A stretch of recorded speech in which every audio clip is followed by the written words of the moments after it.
I'd like you to imagine yourself, a normal person, perhaps with some training here and there in combat. You're now faced with a 6'5" mutant bearing 2 swords, potions, decades of training, and experience against many different foes. Now for you, dear viewer, I have one question. Are you gonna win this fight? No? Well, Leo Bonhart certainly is. Better yet, he's run that gauntlet 3 times back and won it. In this video, I'd like to discuss the Witcher Slayer, Leo Bonhart, and his story. Before we do, I'd like to ask you guys to subscribe as it greatly supports the channel and the dream. I'd also like to let you guys know that we have a Discord. The Discord is a pretty nice place. I think we have a great community there, and it would be very nice to see some new faces. So if you want to join, click the link in the description. Without any further distractions, let's talk about the man who was able to hunt mutants.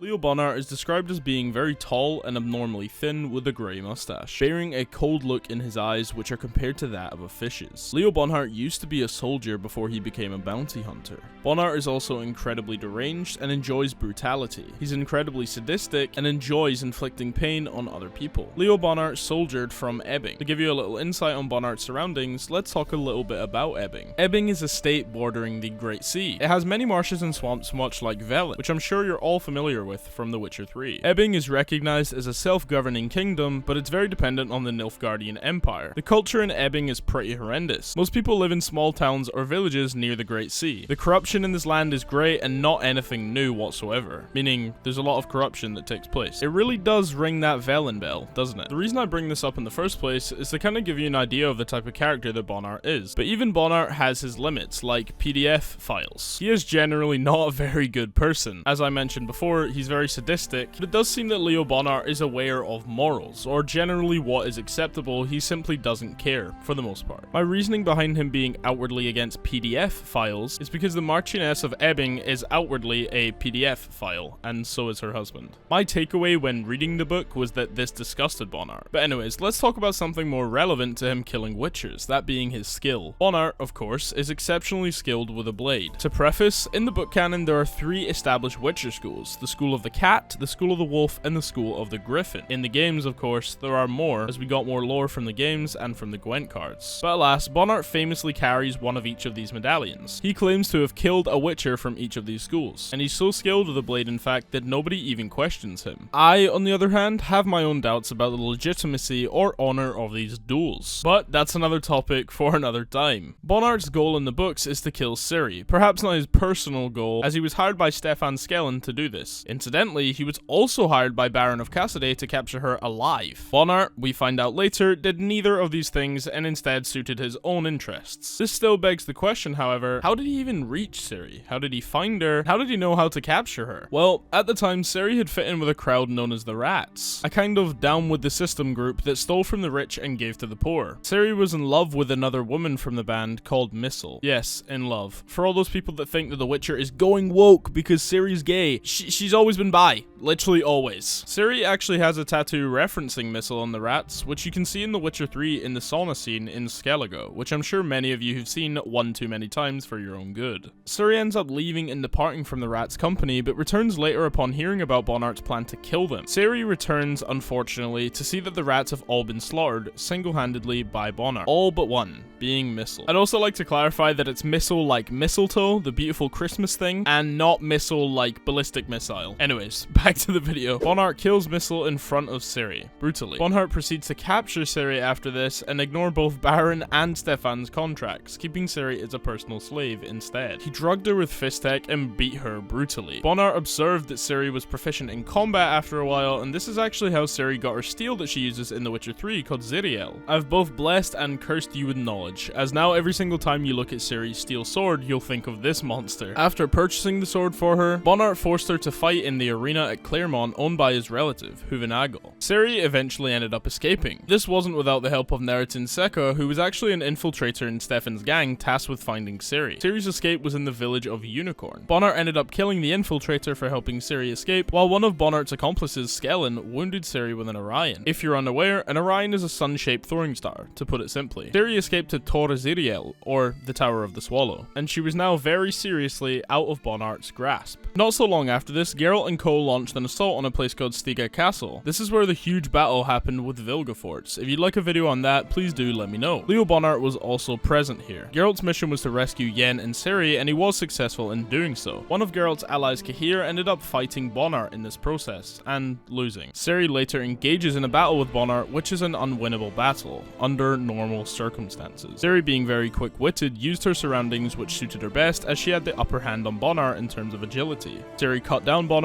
once and for all, contrasting Bonhart's denial of the Elder Blood just moments before. So to wrap up very quickly, why was Leo Bonhart so feared? Well, it's simple. Bonhart was a normal man who had supposedly slain witchers, and given the story I just shared, one can probably infer why he was so feared. He's a deranged madman with the strength to back it up, unfortunately. However, I keep getting this question from others and myself. In the face of the White Wolf, would Bonhart be singing the same tune?